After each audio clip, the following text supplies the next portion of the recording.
how can I close this? No pressure, man. It's your mic now. Do what you want. Yeah, no. I appreciate it. Thank you. Well, you heard a lot.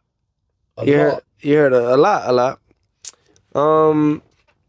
They're gonna twist my words like they twist on Twizzlers. This is going on YouTube uncut. The only cuts will be on Instagram, as in clips. We cannot. That's the nature of the business. This is what I mean. So, but there will be no edits on YouTube. No. If you really want to see everything, just go on Boxing Highs. What's the channel? That's it, Boxing Highs. Boxing Highs. Boxing Highs. You go on Boxing Highs, and shout out to Ring Reps. Now, when it comes to everything that I've mentioned, some bits are not true. Some things are in the gray line. And everything else that I've mentioned is for entertainment purposes. Street noise. Like I said, the water's there if you want it, bro. If you don't want it, no biggie. This is good. Okay, let me turn this off. I got drug tested at the event. With vodka. Yeah, at Tottenham. Blood and urine. At Tottenham. What, just for being there? Yeah, but I asked if you could do it. Oh, you? Yeah, I asked them though. What, to make a point? Let me just check the light. I want to turn it up a bit. I think that just for credibility, just to show that I'm always going to be. It's not just a only in camp kind of thing. So this is Ring Rats Boxing Highs. We had an unofficial start. Teo, you was discussing it. You got your piss and urine when you just came as a fan. Oh yeah. At the Tottenham, it was great though overall. But I guess not just it was like blood and urine. It was crazy, but we got that over with. Hopefully, I'll find out about the results soon. So, God willing, I'm sure everything goes smooth. How does that go? Like, you're turning up to an event, massive event, Tyson Fury, Conor Benn, you're in the UK, you're visiting, you're on holiday essentially. How does that go? Do you say, Keith, I want to come, Keith Connolly? Or does someone give you a call? Does Turkey ask you to come? So, yeah, there's different ways of doing it, right? And I think that now that, there's many outlets you could contact to get there. But I think the respectable way to do it is connecting back with your manager. Right, and especially him managing Conor Benn, which is Keith Connolly. So I contacted him, let him know I'm gonna be on there. I'll be on my way over there. Other few heads knew about it already in advance, but the respectable thing to do is, get that access. When you say other heads, do you mean like His Excellency or Conor Benn or? Others that in the ring, others that work for he in those situations like that. So.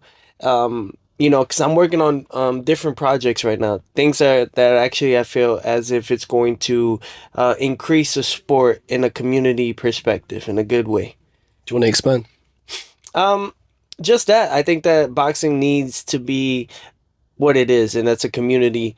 It's a commodity sport. It's something that needs to be driven by others and show that this is not just for competition and business, but also for the love and passion that we all have as one, the heartbeat of it. So I'm pushing around it because I don't want to explain the idea that's happening. No, I get that.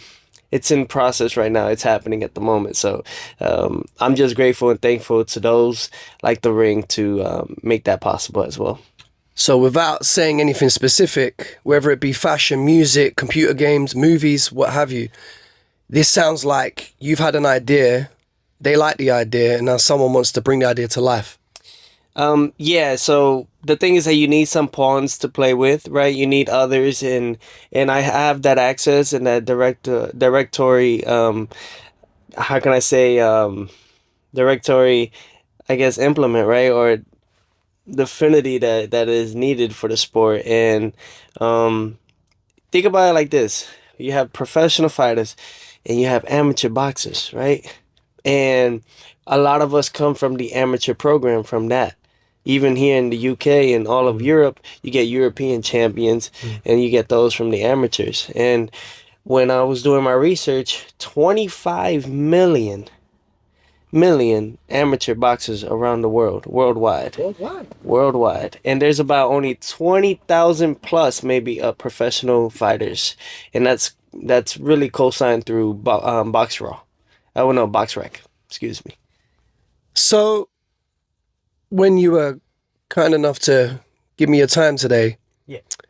being the boxing fan that I am, the Teofimo fan that I am, the kind of boxing nerd that I am, and just the kind of busy guy that I am, I was like, where do I go with this? I don't want it to be like the same. Bro, I'll be honest. I come from a music background. Yeah. So many times I see interviews and interviewers, it's boring as hell, bro. Like, do you get, bro? But I'm basically saying, I have ideas and questions, but I don't have a script. There's no gotcha. I'm not trying to, like, get no one. There's no tagline. Do you find sometimes you've got media duties now more than ever with social media? Do you find like, oh my God, like, not this again? Well, yeah, but you got to prepare yourself for all that, right? Sometimes I get interviews and I get those in play like, hey, do you want to know ahead of time the questions for the interview that you're about to have, or if there's some things that you want to be taken off? Me, I'm just like, let's just go with it. Let's go with the flow. You know what I mean? And then I like to be that raw, uncut type of person. For better or worse. So so I got topics in my head, right? Yeah. We got safe topics, we got risque topics, we got career topics. But look where we're at right now. Yeah, we're in the black taxi, the white black taxi, the wedding limited edition. Teo liked the interior as well. I really did. This is awesome, man. Never had like a setting like this, and especially for an interview, I think this is as top of the line as you could get, especially here. You know, so it's awesome. So I say muchas gracias. Yeah, muchas gracias. Yeah. You know it, man. So I practice my Spanish sometimes with Conor. I practiced with you in the DNs before, but something I've always wanted to know, yeah. Okay. And excuse my Spanglish, okay? I've been rest in peace to my Colombian friend. The reason why I learned Spanish, El Campeón. Rest in peace, Ian Hoyas, the champ. My friend, good friend of mine, a barber, but a boxing enthusiast coach. Like, well, as you say, with the community. Yeah. Opened a gym up in Medellin, but he's from London. Anyway, he's the reason why I learned Spanish-ish back in the day. So, ¿cómo se dice Teofimo? Teofimo or Teofimo? There's different ways. Hay diferentes formas de decirlo. En España es Teofimo. En España? Yeah. ¿En Honduras? Honduras es casi igual, es Teofimo. O ellos dicen, like, ellos tratan de decir como like Teofilo. Oh no. Yeah, no. Okay. Because when I hear like you and your pops, the dynamic duo, right? You're very endearing through the highs and lows. Yeah. But when I see like Latin people speaking Spanish, it seems to me like it will be more like Deo. Like to the uninitiated, it'll be like a soft D, like Deo. Yeah. Like is that just more like a yo, bro? Like it's like. No, yeah. Yeah, because some will say tío, and tío is kind of like that uncle kind of. Yeah, because that's T-I-O. Yeah, that's T-I-O, and that I'll get more in Honduras, right? But Teofimo. Yeah. And then like really the real proper way is Theo, T-H-E-O, right? When it's not an I. Okay. Yeah. Okay. So there's other ways to look at it. I get those a lot, especially in America.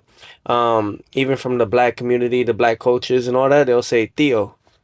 You know, we're gonna come to all them topics, so we're gonna dive in and out. But then a lot of times, what I do like from just everyone's perspective of it, I like when they call me Timo. Timo, it's pretty cool. I like it. His Excellency was struggling for a while. Oh, he still does to this day. Bless him, like Turkey. Yeah. Anyway, so do you know what, bro? I'm just gonna go left and right. I'm gonna give you softball questions. I'm gonna give you tricky questions. Yeah. We'll get to Shakur in a minute. We'll get there in a minute.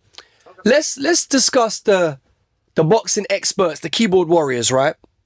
Get rid of your dad as a trainer. Let's go there. Let's go there. Let's just go there.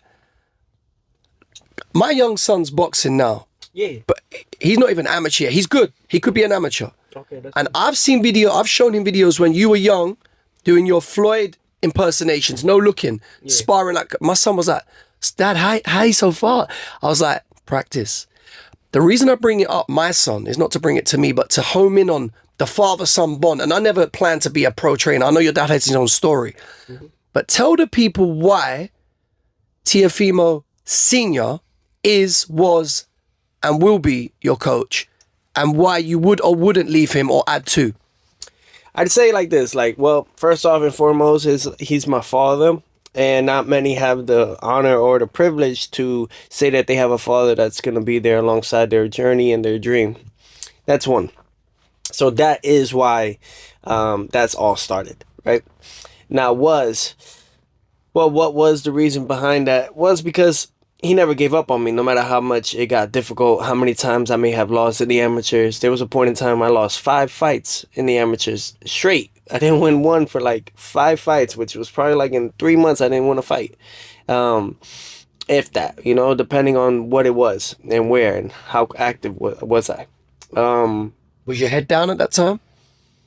yeah, but you know what? It's like you're good, right? And you've done it for so long that you got to get a win back, And I think that I could always come back to that atmosphere or that nature and come back and be like, well, I've done it there.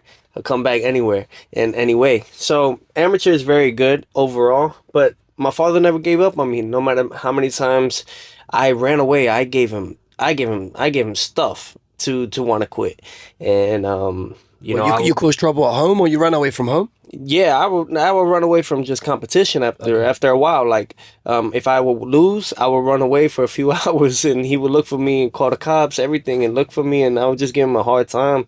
But then, I would be right around the corner, and then eventually, once I felt like, all right, he could come and see my face again, then he'll see me. But obviously worried. I done that until I was like 13, 14 years old. Um, but I was a very difficult kid because I wanted to be just perfect. That's what it was. I wanted to be perfect. I wanted to be perfect in the version of my father seeing that. And all those things kind of played so many roles into my life, but that only created our bond stronger. It made it stronger.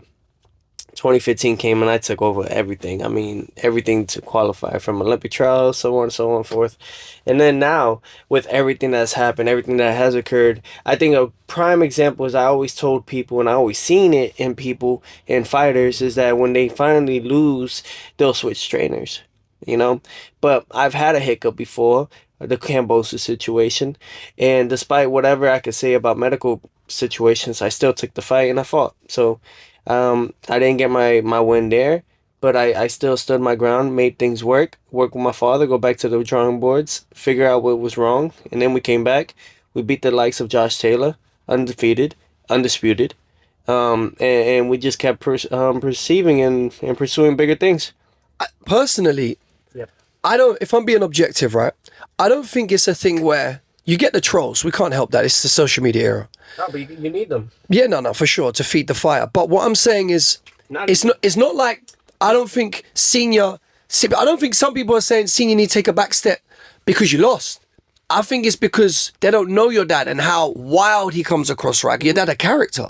Yeah. Right, he's eccentric like you. Oh, yeah. So for people that don't understand your chemistry, the dynamic duo, because I've watched you from. I'm not going to front. It was before Comey, when you were basically on the undercard of all Crawford's come-ups. Yeah. That run you had, like a lot of New York shows, Yeah. where you were knocking everyone out. I was taking it over. Backflips, etc. Yeah. So, Even with the Loma undercards too. well, and there's the other thing, right? So your dad was the Nostradamus with the Loma call-out, and Josh Taylor. Yeah, but when his head is right, when his head is straight on. So are you willing to divulge any more on that topic, or is it too personal? No. I think my father understood something in himself too, that you can't celebrate too early. You know what I mean? Like, the job is not finished. There's still things that we got to do. And it can't be a dynamic duo without two partners and two of us being on the same page that night. You know what I mean? That's the only way it really truly works. You can't go to war without the general being there and making the shots, calling the right calls. And I think that's all that really occurred that night. The team that I had, wasn't the correct team I needed possibly. For the Shakur fight. For the Shakur fight, I think that it was just too and I may get stuff like that. The only person I'll say that I really enjoy all the time is Joe Kiambo. Joe Kiambo wraps my hands, but he also does a phenomenal job. So he'll be definitely in my corner in the next fight. However, like just others, I think that it's Was Joe with you in New York? Was that the guy? Yeah, all the yeah. time. Joe 𝗙𝗢𝗟𝗡 is a phenomenal dude. I call him Joe Boxer. That was his nickname when he was winning the Golden Gloves, Daily News Golden Gloves, and everything in New York. So, phenomenal fighter. So he has that pedigree. He understands how it works, and he works with so many other fighters, not just myself. But he's just the guy that is, how can I say, he controls the what's happening. The He's always keeping it logistics. like, yeah, logistics in that way, but he's not coaching. He's not coaching at all. He just makes sure everything else is set. The chair, the bucket, all those extra Okay. good things. But as far as that goes, I think that I had a feeling. I had a feeling, but I should have stuck with my gut. This was during camp, but I never really said anything. I was like, I think they'll get it right when the time comes. You seem to be quite like, obviously you've had your trials and tribulations in and out of the ring. You seem to be quite like, you wear your heart on your sleeve for the most part. You could be cryptic also, but you got an eccentric swagger when you turn it on, right? I don't think that's just for the cameras. It seemed like you're a thinker, and then you do some mind games as well, whether it be the Bruce Lee book. There's certain elements like when Usyk does the Rubik's Cube and shit. Yeah, exactly. It's just your character. It's just what you want the world to see in you, and what little do you know, these little props or things that we're showing to you guys is really like more of an inside, or the tricks of our sleeves that are up in our sleeves, right? That we have for you guys to see, things that you're not maybe aware of, but of who we really are. We're showing you little bits of our identity that the world may not see. Let's get to the recent mega fight with Shakur. Obviously didn't go your way on the night. Props for taking yet another fight. No, I know what you're going to say, but let me just, I'm not even going to ask a question. I'm more going to just set the table. Thank you again for taking another top fight and not being, because you were the first of this era to get things moving. The takeover to like fight Loma when you were 22. And there are certain fighters that are 30 and have still not fought those people. Shakur, am I right in thinking your peer from young, and you've got a mutual respect? Obviously, it's all war on fight night. Talk to me about the fight. Talk to me about how you felt about the fight, and talk to me about how you and Shakur are after the fight. I think that there's two different people when you see Shakur there's three actually. So there's one on the camera interviews. There's the person that you see behind the screens and everything. That one I know. And then there's the other one that's on the internet. That's on the Twitters, the X app, all those extra things. And I think that you can't really you can't judge a person. That's just what they are, and that's how they work. That's their machinery. You know what I mean? And if it works, it works, But as far as the fight went and everything, although I felt like it wasn't the class that I should have been in anymore, any longer, I think that it was the timing couldn't have been any better, just because of the fact that we need to get the startup of the best fighting the best. I think you are one of those that want to see that, right? I think those that are watching, you guys could disagree with me on everything else that I say, but how many of you want to just see us fight? Whether we win, lose, just have everybody fight. That was the reason of the Four Kings in the 80s. That was the reason why we seen so many of them fighting. That how many we seen in Jack Johnson and all these other great champions fighting and having 100, like nearly almost 100, Mixing it up. 100 professional fights. I mean, now you're barely lucky if you're even going to pass 30 fights fighting all these top guys. So it's a shame in certain areas, but Make Boxing Great Again was that avenue. I was like, well, okay, forget it. Undefeated guy. Just he had Andre Ward behind him. He had Terrence Bud Crawford behind him. He had Floyd Money Mayweather behind him. Timothy Desert Storm Bradley behind him. Jay Prince behind him. All good friends of yours. There was others that were all behind him. Roy Jones was behind him. So just let you know, and I don't have nobody behind me. I mean, God himself, yeah. But when it came to it, even the night of, I didn't have nobody behind me. But it let me know something that I needed to know all along, was that I got to start moving in a way of progressing my career the way I should dictate it. Dictate it. But I should now. I'm 28. I love my father. I respect my father. But there's going to be changes not necessarily changes in training and trainers, but changes in the way I want to like have my camps and where they should be at. Because for someone that young that has achieved so much, and for someone that's never quit despite the amount of adversities and obstacles, I've done so well. And if I'm not drinking, I'm not smoking weed, and I'm getting tested randomly, and I'm doing all these things, and I'm staying on my point, and you know, watching my P's and Q's, then I'm gonna get there. I'm gonna get exactly where I know I need to be. So I just gotta trust that more. Trust myself. So basically, you're saying you're maturing now. You've been there and seen it even at a young age. From 22 to how old are you now? 28. Yeah. You've got one son, right? I got one son, and I have A surprise? Nah, yeah, exclusive. I give it to you, man. I have a daughter on the way. Oh man. Yeah, I just found Felicidades. Muchas gracias, man. Muchísimas gracias. It's a blessing, man. It really is. So I'm winning in life in general. So I'd rather enjoy that in the same time. You know, 28. If you tell anybody in the careers, especially at this pinnacle in the sport, you're just starting. Let me reel off a few little things. Shakur's comments on a certain interview where he said you are one up in the post-fight testing. Yes or no? One up. Like he said, you call it dolo, like you were on your ones when you like. He was basically saying, giving the impression that in defeat you were alone. Oh yeah, yeah. Even in that ring, I was alone. I think there was a character that people don't really know of my father. He's just very hard on me, but in the way of like he knows I could do better, and he knows that. But that night was just the way it was that night. He wasn't on. That's it. My father wasn't on. Wasn't giving me the proper instructions that he normally does, because there was things happening behind the scenes that that, you know, it's a shame, but those are things that he has to fix within himself. Now, when it comes to it all, I had my sibling there in the locker rooms and all that, but when it came to the medicals and all that, no. I got to go do the testing and everything, get cleared by the doctors. It was just me. But it was interesting, you know, afterwards, you know, I pulled Shakur to the side, and we talked for a moment, and really from all that, it was What kind of tip though? Talking like how? just talking to him on the side, like, all right, what's next for you? Like, come on now, what are you gonna do with my belts?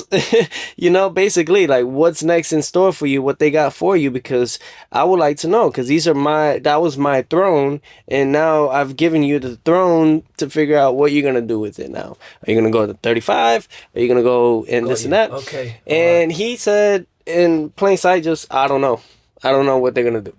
And I was like, okay. He's like, no one wants to fight me. I was like, why? He was like, because nobody wants to fight me. And I'm just like, well, that's a damn shame. Like, He's a hard out. He's a hard out for anyone, even yourself. I think, no, because I was doing something that I shouldn't have done. I was trying to do perfect this shifting that my father has been wanting me to do for ages. Okay. For ages. And I think Shakur was a guy that you don't need to necessarily do it with. Switching both sides in that sense, in that matter. But these are things that just happen. It worked out perfectly for Shakur that night, and that's boxing. So, But you rate Shakur, right? As a peer, as a rival, you rate him. Look, I think Shakur is a great candidate and a great fighter. Yes. Do I think that he believes in himself wholly? No. Okay. Just hitting me with jabs alone, and left hooks where I was catching them majority of the night. That doesn't win you fights. I'm kind of flattered that that Andre Ward and Terrence Bud Crawford thought that Shakur could finish me. No one can stop. He said you were in the post fight. I don't know, immediately or days later. He said you were tough, and he said you're a true champion. In like that, you got the dog and the heart. He knew you weren't gonna like roll over. Like when he was winning the fight, he knew that was never a point where Teofimo was gonna just say like fuck it. I got to a point where it's not Shakur's so-called fault, but in the fight he was stepping on my foot and elbowing me in between those moments when we were clinching. But that's what it was.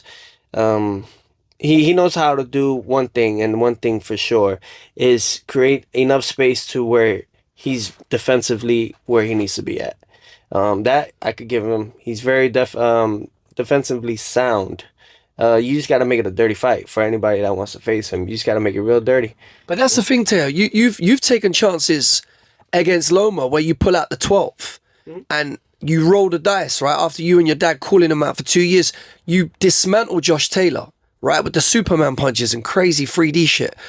You risk it, and whether you win or lose, your blueprint or a blueprint is then there to be like, right, okay, check, cross, right, that don't work against Kambosos. That don't work against Shakur, right? So, well, how do we call these other fighters greats and so on and so forth from the 80s, down from the 70s, 60s, and so on and so forth?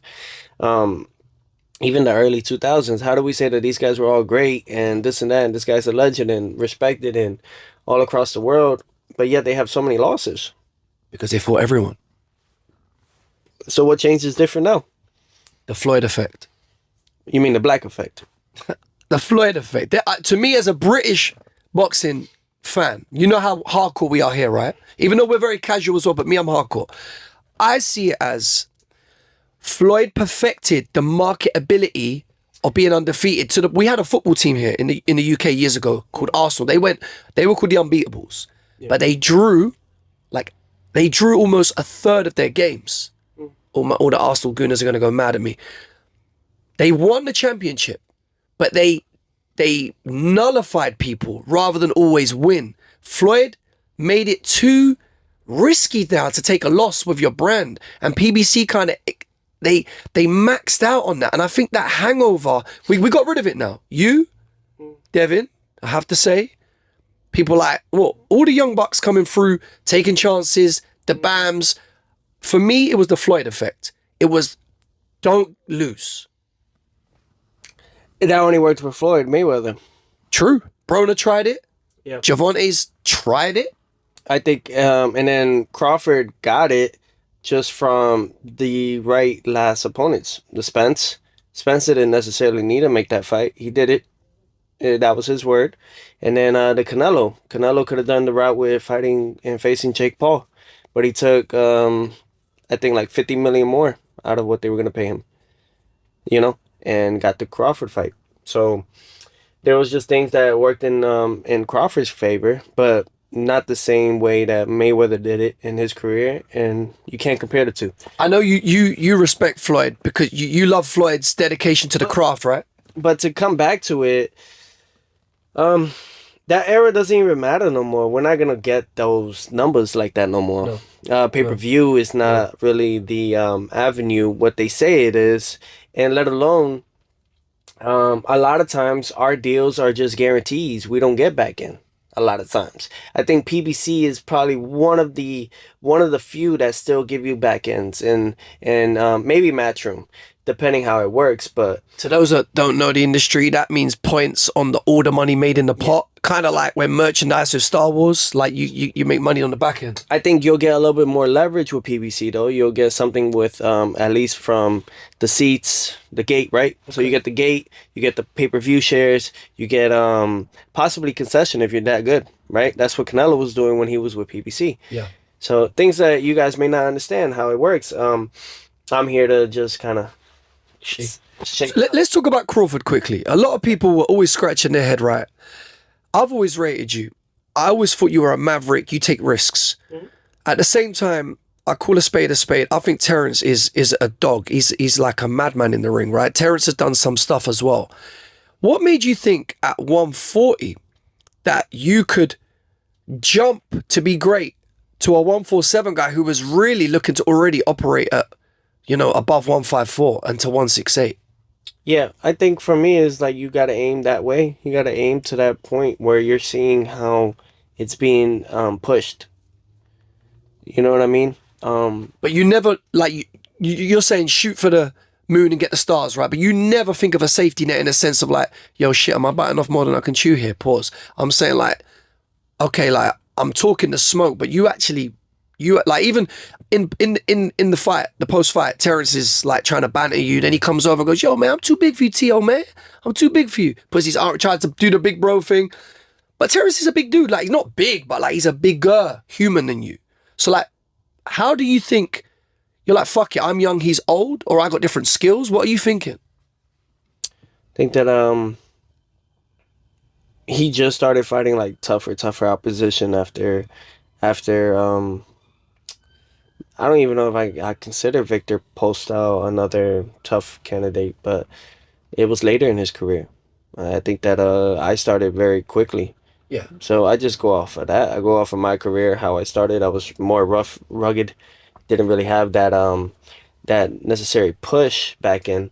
Um but these are things that everyone will, I can't really say anything about Crawford at this point in time. He did his thing, So He's no, retired. yeah, but no matter what, it's like to these people out here, it's better not. It's better left to just leave it on what it is. Okay, let's talk future. Everybody throwing out names like Ryan Garcia. I'm also intrigued to ask if sharing the same manager with Conor Benn, does that prevent you from fighting Conor? And who are you looking at 147? Well, I already said it. I mean, Turkey spoke to me. He said, "We need you back. You're very charismatic. You're very this. You're very that. You know how to sell. You're good for the sport. No more banana jokes." And I'm like, "Yeah, no problem, man." He always tells me that every time he sees me. Which I apologize to everybody. It's just entertainment, man. Like, pucker up, So I think that he definitely is excited to see me return. Now he asked me, who do I want to fight? I told him the names. And he said, we can't do that. And I said, then you tell me who you want me to fight, And so? so I'm not gonna say the names that I said, but I'm gonna guess one of them was Boots. But my whole thing is that I rather if that's the case, then don't ask me who I want to fight, which I'm very appreciative of all of them just even thinking about bringing me back in, right? But when I think about it, it's like, let me know who you guys think is best for me to fight. We go from there. Yeah. Okay, so I got bigger things that I rather focus on, which is like the amateur system. okay, so your legacy projects that you're talking about now. Yeah, for sure. And I think even with when it comes to right now, I'm a free agent. Thankfully, I'm grateful for it. I'd rather do equity deals and stuff in that nature where I'm part of the business or partnered with the business, rather than just getting upfront money. So when you say free agent, you've got a manager, but you mean you're not tied to a promotional company. Is that what you're saying? Yes, and I can say that it's accurate. Teo, you were at the Conor fight the other day, with the Fury and Makhmudov fight. Mm-hmm. How did Conor fare against an old and now retired Regis Prograis? Well, we can't say he's old. I know he's older in age. Older. Oh, he's 8 years older than Conor. I'm just giving the perspective for the casuals who don't understand. Well, body frame wise and everything, yeah, there's mileage that's been pushed on Regis for sure. Especially after having like a long overdue training camp and then an injury that occurred and I had to come back and then gets the call for Conor Benn. I think that that's the game, isn't it, right? that's the game. You gotta stay ready. You don't get ready, you just stay ready. And I think it was good though. Regis had it in his mind that was his last fight, his last outing. So instead of getting knocked out by Conor Benn, who's a heavy puncher at the same time, he wanted to, push it all the way to the final bell, and he did that. So in his eyes, he did something. He achieved something. Now Conor Benn, everyone had such high expectations, but sometimes it could be the weight. It really can. I think he's a outstanding class fighter, and he definitely loves war. You know what I'm saying? As in for Conor Benn, he's great for the UK base. He's phenomenal for what he does, and he's brashy. He knows how to talk on the mic. He's funny with it. So, but we'll see. Maybe he gets another outing. Maybe he gets another fight that will help him show otherwise why people are thinking that he was not the best Conor Benn or overrated. It's always risky going up, especially more than one weight class, and coming back down. We've seen it with Kell Brook and Golovkin and then Spence breaking both eye sockets. We've seen it with Roy Jones coming back to 𝗙𝗪𝗟. You're doing it the organic way where you grow into the weight divisions. Mm-hmm. You're not the tallest. You 5'7"? 5'8". 5'8". Conor's 5'8" as well. Ryan's taller. Mm-hmm. But you guys are, you're not, if you compare yourself to like a Boots or a Crawford, they're taller humans, right? Now you're athletic. You're an athletic guy. There's no denying you're athletic. You're explosive. You've always been an athlete. And I also want to ask, if you weren't going to be a boxer, I recall seeing an interview of your dad. What could have been another avenue for you, sports-wise? Just while I remember that. Sports-wise, I don't know if I would do any sports. I'd probably be a firefighter. But no, when you were young, because your dad said you would do different sports, and then you came to the boxing last. That's what I heard him say. Like you were I don't know, different sports. You were baseball or basketball, or just different things. Taekwondo at the age of like what was it? From I think it was from 3 to 5. Okay. Or 2 to 5, one of the two. And then I did like half a season of soccer, which is football really. I did half a season of football, and then from there on I went right to boxing. Yeah. How did you, talking about our traditional European football, obviously, because you've got Latin roots, Latin love football like more than anybody, maybe except the English or the Italians. But so in Honduras, they go mad for soccer, right? I don't got part of that. Right? But no, I'm saying like, we call it football and you politely called it football as well. Yeah. So did you have coordination? Were you coordinated? Not with the football. Mm-mm. Okay, so you're being real. Okay, so it was more like just a trial. You just tried. Yeah, that's why it was only half a season. Okay. At what age? Because I've seen you like 6, 7 going crazy on the speed back. At what age did you know you were good at this? The day I put gloves on. Yeah? Yeah. I love fighting, man. I think that's what it is. A fighter could be good in many ways, but it's the heart that makes the champion. It's the heart of the grit that shows how much can they really handle. How much can they really take?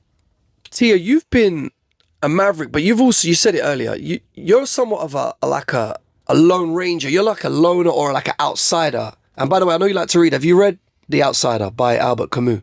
Not that one. You should read it. It's 𝗙𝗘𝗟𝗓 in the original form. You should read, because I think you'll have an affinity for the main character. Really? He chooses the hard way even when there's an easier way. Yeah, that's me. And it goes sideways for him. All the time. So it's the grin, man, because you're like in the UK we had Dennis the Menace.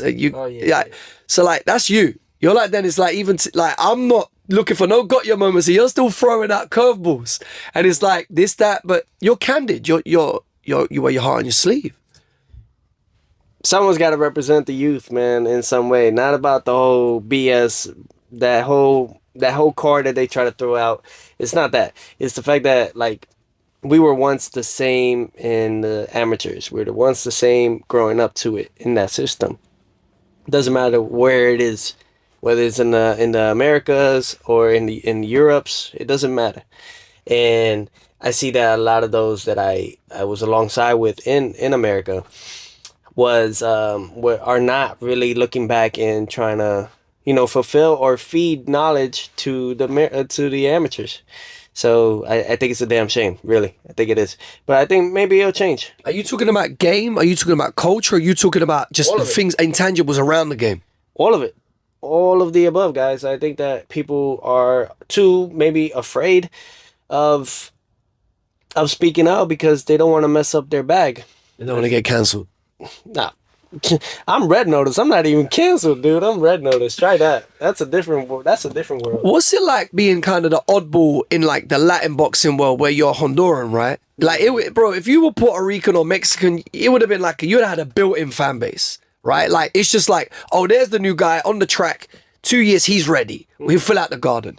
You had to blaze your own trail, also piggyback on undercards and do your thing. Like, how hard was it being a kind of outsider in the sense of where you get pigeonholed? Because you've had the words with Andre and Bob and Brandy, and I'm not even trying to like bait you into nothing. I'm just saying being the first famous Honduran fighter from New York. I think overall, like I was born in New York, in Brooklyn, and then I started like really truthfully, my amateur career in South Florida. And I get that a lot. I get those things, and people say a lot of things, but that's the best of both cities right there. So in America, can't go wrong. There's nothing wrong there. But when it goes to these guys and everybody's talking and expressing, I'm so appreciative of my position. You know why? I could say the hell with this. The hell with these unnecessary um how can I say imbeciles that come in and literally like have lost their wits, let's say. Truthfully. I could fight in Honduras if I really want to. I could fight in Honduras, do certain things in different ways, and I saw when you went there to do some like charity or community stuff, and like you had to have the police escort, and it was almost like when Roberto Duran would go back, or when Maradona would go back to Argentina. It was kind of, I saw like there was people flocking. There was a lot of kids. yeah. So my position is just an unwritten story that's never been told, or a written story that's never been told. And I think that when the time is right, I think we'll have it told to the world. Documentary. Whatever, a docu or a movie, eventually we'll see where that goes, and I'm very appreciative. I mean, not only when you're representing like Central America, when you represent Honduras, you're representing all of Central America. That's other 6 countries in there, not just one of Honduras. That's a lot. And then let alone you got all of the Latin America. And you build it with trust with those countries like the Mexicos and like the Puerto Ricos. You see Shakur trying to use that avenue now, but Because he's half Puerto Rican. apparently, apparently, they asked for like birth certificates for me, but no one asks for him. I feel like you walk this this, I don't want to say righteous, but this kind of self-damning path where you kind of like walk by the pit fires, and you like every once in a while you dip your toe just to see if like it's still hot. I was merely born in the dark. Right, let's finish off on some trivia. Okay. Okay, I appreciate your time. I think that people need to be more raw and uncut. Well, I hope you like the setting. I hope it's recorded properly. Tio, you're a bit of an old school head. Just talk to the people about the breakdancing that you and your dad do. Did you learn that from your dad, with your dad?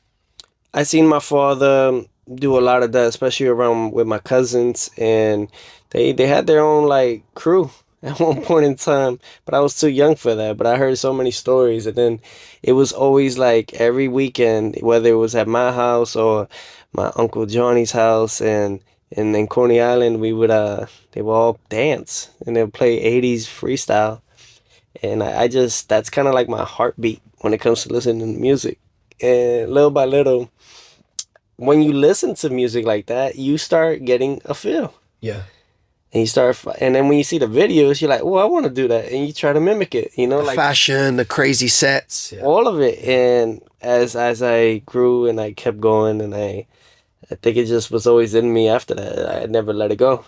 Because you do seem like an old head for a young man. You seem like an old head. Like you're always banging 90s hip hop, etc. Like who are, without picking your brain too hard, who are your favorites, like pastime rappers? Pastime. I like Mob Deep. Um, I like Noel. I really like Noel. I like TKA. I like. I've heard you messing with Wu-Tang before. I like Wu Tang. I like Cher. Big Pun? Oh, Big Pun. Yeah, heck yeah. First Latin. Big Pun was. Here we go. Big Pun is honestly the truest and most realist lyricist ever. He could And a real street guy. a real street dude. I mean, only reason why Fat Joe and everybody on Terror Squad is like that is because of He was about it. he always, even right now, he about it somewhere in this world. Rest in peace, Christopher Rios. Yes, yes. Obviously you got the Biggies, the Tupacs. Biggie. You know what I mean? Yeah, that's tough, by the way. Biggie. But yeah. What about the new guys? Because as I said, you're old head, but obviously you're a young man. I think even to this day, like I said it before, and I'll say it now, my favorite artist of this time in modern day would be, J. Cole, Jermaine Cole. I always liked him. I think he had the right things to say. He was the type of guy. Oh, another one is Gangstar. I like Gangstar. With the double R. Yeah, I like Gangstar. But yeah, he's probably like my best one. Lil Wayne, you can't go wrong with. Lil Wayne is like really like Miami, for sure. I think for me, because I'm a rapper, when Wayne was getting the mad push, I felt like it was being force fed. But retrospectively, when you deep Wayne is actually an artist. Like there's layers to it. Like, and when you actually hear him speak, articulate, he got a lot to say. You know how Drake got founded? Yeah, of course. How? Wayne, right? But you know how that worked? Oh, I knew he was an actor before. I knew Drake was an actor. You know how that orchestrated? No. Okay, so that time when I was in the press conference, I said that Jay Prince gave me wine and he was. Okay, all right. So I was asking him questions and I was asking him about how was the whole situation with Drake. And so he tells me that his son, I think Jay Prince Jr. or Prince Jr., and he discovered Drake from Canada. And Jay Prince, being who he was in the music industry and who he still is, he ended up going and calling one of his closest guys that are deep into the game of music and rap and hip hop and said, hey, do you know, to find out if it's confirmed how good this guy is. You ever heard this guy from Drake out of Canada? Yo, he's a tight dude. Like, this man is going to blow up one day. And that's what confirmed it. Because he trusts his son's instincts. But he still wanted to confirm with his guys that he already knows. That he was 30. Yes. Next thing you know, he said, all right, make the call. They made the call. They called Drake. They flew him into Houston to Texas. And from that point on, Jay, from what I could remember, he says that, all right, I got the perfect guy for you to pair up with. Right. You're going to go to Wayne. Okay. You're going to go to Wayne, and you're going to be with YMCMB. So he match made them artistically from there. Okay. Yeah, from there on. Okay. We're getting all different. We're getting industry scoops. Big up Jay Prince. Tio, when you're not in the gym, which is often you're in the gym, you're a father now. Talk to me briefly about fatherhood, because I had kids. I was blessed to have 2 boys. I had them late. My eldest son boxes. He's watched you a couple of times. He likes a new. How old are you? You look young. I look young, but I'm 43. 43. Yeah. Yeah. Yeah. He said, yeah. Yeah. You're so young, brother. No. I'm young here because, like yourself, I value fitness. So talk to me about fitness. Talk to me about vitality. Talk to me about mental health, because you've had your ups and downs. Say Viagra. No, vitality. We haven't got that sponsorship yet. Pause. But talk to me about mental health, physical health, because you're like the No. No, says the father of an 8-year-old and a 6-year-old. How do you stay motivated? Like, fitness for me is a way of life, but fitness for you is your life. So how do you keep going? And when the shit hits the fan, whether it be with your dad, a loss, your wife, drama, business, money, fuckeries, trolls, how do you say, yo, just go to the gym? It's therapy. And rather than escaping the world in an easy way, that is not easy. You escape it by... And you're talking about the pitfalls. Yeah, like those that, really take that route.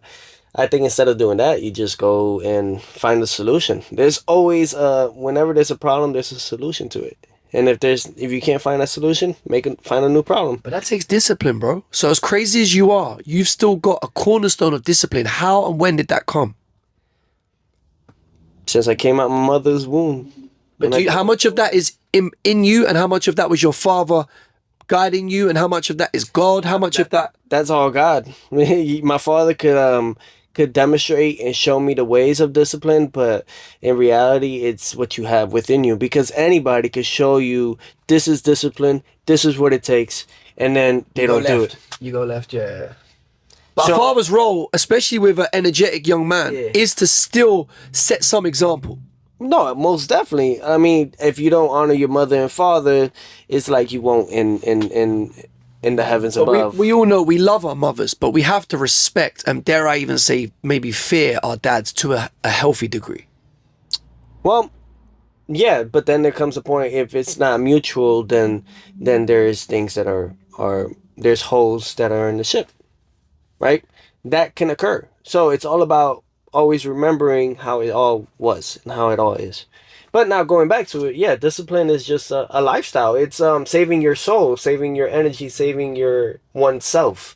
Showing though at the same time the amount of whether you are religious, whether you're not, whether you are finding situations of trying to believe in something, well, that all starts with you. But at the same time, it's what got you there. What gave you that idea, that common sense, or that conscience to realize that's got to be unheard of, but it's God. So you're saying spiritually, and you seem like you had some like awakenings in the last couple of years as you matured in victory and defeat.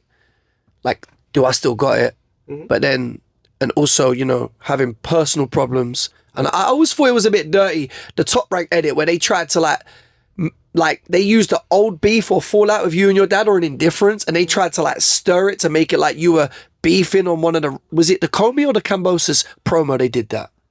I don't know which one. Probably Or Nakatani. It was probably one of those. But that's an ESPN trait. ESPN loves. But you weren't even beefing at the time. But ESPN likes. No, we're not beef. ESPN just has this thing, which I'm not saying nothing wrong here. ESPN, and I think people can see it. ESPN is great at what they do, and they know how to create storylines. Yeah, that's I'm it. talking about it now, years later. Yeah, you know what I mean? And they're very, very successful in that. So there's nothing wrong with it. You were a young man at the time. You were like 23, 4. That's okay. It doesn't matter. It brings people. It brings content. It brings views. That's just the part of the industry people don't quite realize. They don't care about you. They care what you could do for the commodity factor. And now what you mentioned earlier, you're now finally having this like light bulb moment where you're like, okay, I'm going to be a commodity either way. Allegedly. You're like, well, no, because the documentary was on you, bro. You could, I think when you're in a documentary, I think you're allowed to speak on it. I don't know. If it's a third party, you have to say alleged. I think when you're in it, because it's directly using your likeness. I don't know. Anyway, allegedly. But they could have like a clone of me and say that, you know, like we're not going there. That's a different podcast. But I suppose what I'm saying is, so you're because you've had your ups and downs. So you're saying tough times don't last, tough people do. Do you agree with that? Yeah. I think that's a famously quote from other people, but then it really Oh, it's not mine for sure. Yeah, I'm not passing Mayweather with Mayweather too, right? So, I love this. I really do. I'm so happy Shakur won. I'm happy. Like, tell us why. Tell us why, because a lot of people will think they'll be like, ah, he's fronting. Look at him. He's trying to do reverse psychology. Tell them why.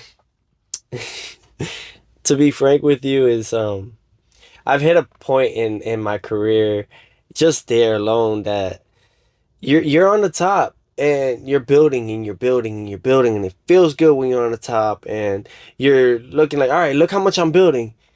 All right, who's willing to take that, right? And like all these things, and you're building it up. But then you find something in there where it's like, you know what? How can I switch this around? I've done everything in my possible way before the card playing and all those things.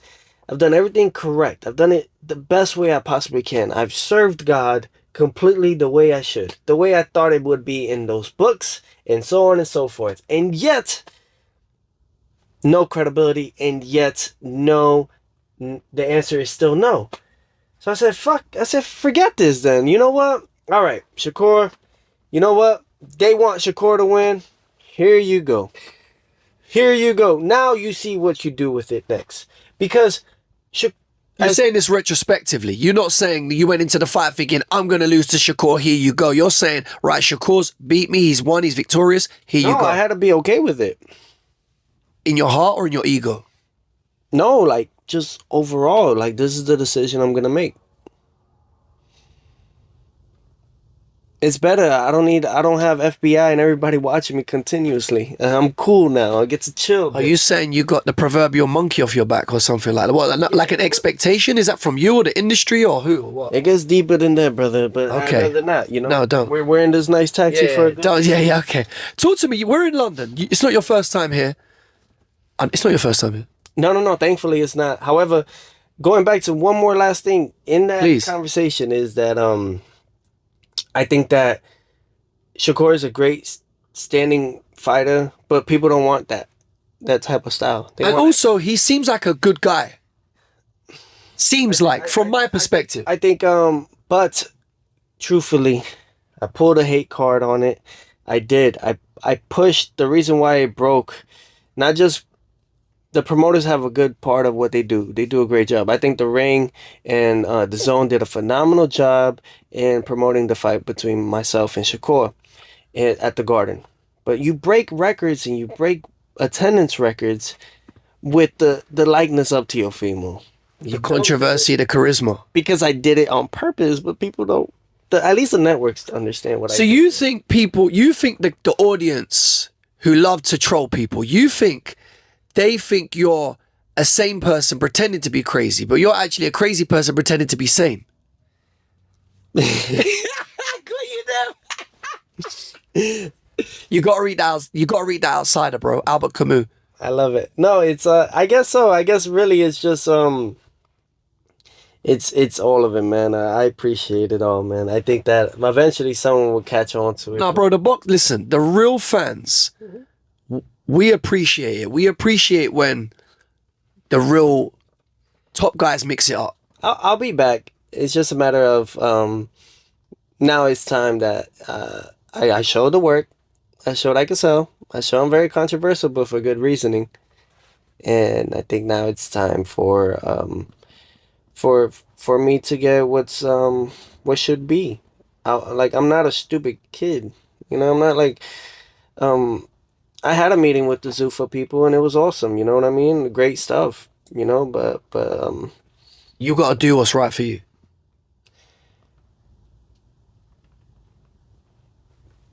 Like I knew and I don't mean to speak on them like that, but I knew Edgar and Africa was gonna sign right away. I looked at it though and I was just like, I'm gonna go enjoy with my family real quick. So it's fine. You got options right now. You just in one of the biggest fights of the last couple of years with another like rising star now. Shakur's arrived. You were already there. You keep saying you're gonna be back, but to me you never went anywhere. You know what's interesting though? How is a guy that hasn't been on the pound for pound list since 2020, right? Gets defeated by Shakur Stevenson, and now Shakur is top 2 in the pound for pound list. I'm gonna say it the short way. How does that work? I'm gonna say the game's the game, but I'm also gonna say technically because he came up to fight you. I'm just trying to be real. I'm a fan of Teo, but I'm a fan of boxing more. I'll be real with you. I'm a fan of boxing. He the little guy coming from 35 to challenge the top dog at 140. Yeah. That's the way the cookie crumbles, as according to the Ring magazine. I was never even on the pound for pound. Now that's another story. What, even when you beat Loma? No. That time, yeah. And Josh Taylor? No. This is in the UK. We say that's a bit techie. Like that's technical. We say that's a bit techie. Like something's going on somewhere. Yeah, it's like you can't say it's a red flag. You gotta say it's a yellow flag. Now you're talking about the Joe and Jada show, yeah? Talk to me about Fat Joe. He's had a lot to say about your dad. He's trying to say your dad was talking smack and this and that. And big up Terror Squad, and I love Punisher. But Joe, man, boy, no, I just love Punisher. Joe, by the way, I talk a lot. You gotta let people talk, Joe. But he was bringing the smoke for your dad. Bringing the smoke. Did you see that one with Eddie? He was trying to say like, oh, you know, yeah, see, like, he trying to come because he's trying to say your dad put it on him to say like, why don't you support my son just because he's not Puerto Rican? That was what he was saying. I don't know about that conversation, and I'm not gonna put my foot in there. Fair enough. I mean? That's a first. Well, that's it has nothing to do with me. Tio's maturing, buddy. There you go. It has nothing to do with me. It has something to do with him and my father. Now, him talking reckless of me because of the dislikes that he has amongst my father. I'm just gonna say like what. No, he didn't dish you. I think he just said you lost. He didn't dish you. Oh yeah. Oh, I haven't seen that one. He butchered me. Oh, I haven't seen that one. He butchered me, okay. And Shakur was loving every moment of it. All right. And I think that I think there is a sign of oh shit, like that's some woman feminism stuff right there. You don't gossip about another dude just because you're wrongfully feeling some type of way for the other dude. I hear you, but the problem is now we're in this bullshit social media era and the YouTube algorithm, and you got guys acting like women. I'll be real with you. I'm a real person. Like I'm a real person, and I'm going to be real. everything else he has amongst my father, that's on him, man. Like, I get it. That's between them. Two grown men that gotta talk it out, do your thing. But when you trying to really like just like diminish everything that I possibly did just off the fight, then my man's you talking reckless. No, that's again now to give you some UK slang. We'd say that's a myth. In other words, like in it. All right, you know what? I'm gonna give Tio some banter, some quick UK banter, and then we're gonna wrap this up. So, if someone says, if I was to say, and I'm an older head, right? But I know some of the slang. If I was to say, all right, it's sorted. Like you go, yo, man, blah blah. Like, yo, raps, you're gonna come through to this? Yeah, man. That's patterned. We got that patterned. I like that. You know what patterned is? Like, it's done. It's lined up. Yeah, it's lined. It's meant to like the patterns match. Yeah. Basically, like, yeah, it's complete. Don't worry about it. Like, say nothing. Say nothing. Nothing. Say, no, that's the phrase. That's the phrase. Say nothing. Say nothing. You say that as well, right? Say nothing. Like I say, Fat Joe was talking shit about you. That's whatever, man. Say nothing. Say nothing. Nah, we say like say less. Like, yeah, you say less. That's right. You do say less. What about? Back in the day, right? So, if I was to say, oh man, you know, my man's ex-girl. And we say my man a lot, and stuff like that guy, like my man, like could be your boy, like you say your home, but we say my man, like hey, my man, his girl's butters. I love it. His girl's butters. This girl's butters. We got a clue. We got an idea what that means. Yeah, that's gotta be like she's fine as shit. Like she's the opposite, bro. Really? She's ugly. Oh, she's ugly. That's why I said it with a smile. She's butters mean like she's Oh, butters. Butters. Oh, Like I don't even know where the origin comes from. No, but I get that. Oh, okay. Yeah, I can see that. I mean, fire, crisp, bream, fit, banging, all of these words. Like, do you ever hear like I don't? Because you know now the cross pollination's so all like normal now. You get so many reactors listening to UK rap and Afrobeat and etc. Oh yeah, it's expanding. And Top Boy. So Drake kind of put our lingua, the London lingua, over stateside. Like you get me, fam. You get me, fam. I love that. Yo, okay. That's why he also did that transition with Honestly Nevermind, that album. Look, listen, I say a lot of things about Drake. He definitely the #1 culture vulture. Coming out of Canada, he was always going to have an ear to the British music, but his biggest hit is my boy's sample, One Dance. That's my boy Paleface and his wife Kyla. That's their tune, massive tune here. But he made it his biggest record ever. They got a check for that, but they didn't get what he got. Not yet. He just coming for that little tune in the UK. Bing, like the rest is history. His biggest tune ever. Not yet. He knows how to. He knows how to facilitate. He knows how to grab, and he knows how to do his research. Hey, one thing about it is the guy knows his work. He's great at marketing. Bro, you're in London. You're in the Black Cab. You're in Park Lane. You're in central London. What's the best or the worst food you've ever had in London? Because the Yanks love to talk smack about the UK food. But I always say, if you don't get the right thing, it's not going to work. What's the right food I've had?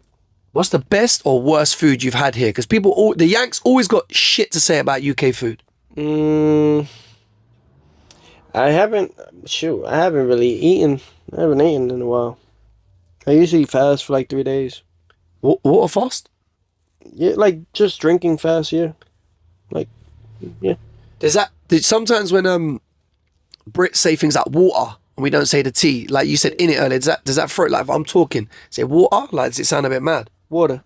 Yeah, you said it so elegant, like water. You said it like Bruce Lee. And lastly, bro, who's your favourite fighter historically, and who's your favourite fighter today that isn't yourself? Favorite fighter historically? So many. Give me as many as you want. Bruce Lee. Why? Bruce Lee? I think he was the mastermind of the full temple of fighting. In every way, from the mind to the body to the spirit. He like really was and is that guy that knew how to, no matter what room he was in, it was that he was in a room with 1,000 people or 100 people, the 100 people was in the room with him. And that was like something that you just can't, you have to change your mindset and tune. And that's an exercise and a fighting game plan that you have to articulate. You have to practice. And he practiced so many different things, and I loved it. He pioneered fitness as well. He used to write down, like, before people were really doing that stuff with the press-ups and all the different regimens, he came up with a lot of fitness regimens. A lot of it, though, was calisthenics, too. Most of it was stronghold, holding on for minutes at a time. Really exercise the endurance, too, and the brain of it all, the mind. So that's just, like, you can't compete with that, really. You said a kung fu superstar before you mentioned a boxer. Well, yeah. Because you gotta respect combat. Combat comes from all different areas. We're in the combat category. Yeah, like Boxing's a martial art. John L. Sullivan, another one. Great. The original. The original, yeah, the one that since 1867. The Queensberry rules, and the ruling that happened here. So it's just phenomenal stuff. You got to give credit and give the flowers where it's due. So another one is Jack Johnson. You're going for all the firsts. Joe Louis. See, I was right. You are an old head. Shoot. Well, you got Jack Dempsey from the Ring magazine. We got the first champion, the first lineal champion, Sullivan. We got the first black champion, Jack Johnson, who Donald Trump posthumously pardoned him for pimping and pandering because they done him for some technical nonsense, like because of the politics back then. And then you've mentioned Joe Louis, who was really the archetype first of the modern heavyweight eras before Ali. Yep. And then you also have Sugar Ray Robinson, who the greatest ever. A lot of people are mentioning more than ever now from the Ring magazine. Well, it's the reason the pound for pound exists. Once it did. It did once before. But yeah, I think that there's so many greats, so many amazing fighters. Give me a Latin fighter. Shoot, I think well, Macho Camacho. Because being a Latin kid, right, you must have had to not idolize, but you must have had to say, right, that guy can do it. I can do it. Respectfully, I was more looking at black fighters. I'm a black fighter. I'm a black kid in a Spanish body. Hey, I'm so on the fence here. Like people, Tio, you're funny, man. I'm so black. I had to be caramel. Oh man, you know what? Spicy and dicey as ever. I love it, man. I love it. Look, that's your words. You're not saying anything specifically, deliberately aggravated. You're just being silly. No, I'm just being me. You're just but that's what I'm saying. I said it.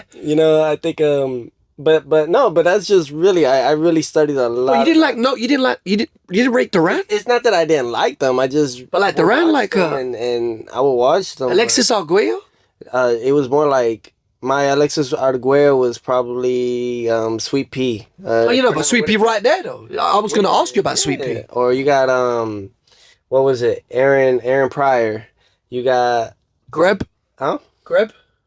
Yeah, well, the old guy. Is it Henry? An Armstrong? Yeah, Henry Armstrong. And 3 division simultaneously. Sugar Ray as well went up to fight. You know when he went up to fight Lamar, the Raging Bull, he was only 157 at middleweight, bro. 156. He couldn't make middleweight. Yeah, like for me, I'm going to 47. I'm weighing 154. So that's what we would call that a myth, because apart from Floyd and Manny Pacquiao, there are not many guys. And you're not at the back end of the career, but you're in the middle you're in the second to third phase of your career now, right? You're in the second to third main part of your book. But not many guys are really maxing out weight-wise and fighting where they walk around. Pacquiao did it, Floyd did it. And there's probably many others, heavyweights don't have to cut weight, but there's not many guys, unless you get a career fighter like a Golovkin who stays at a weight. But don't you feel like you're giving up on...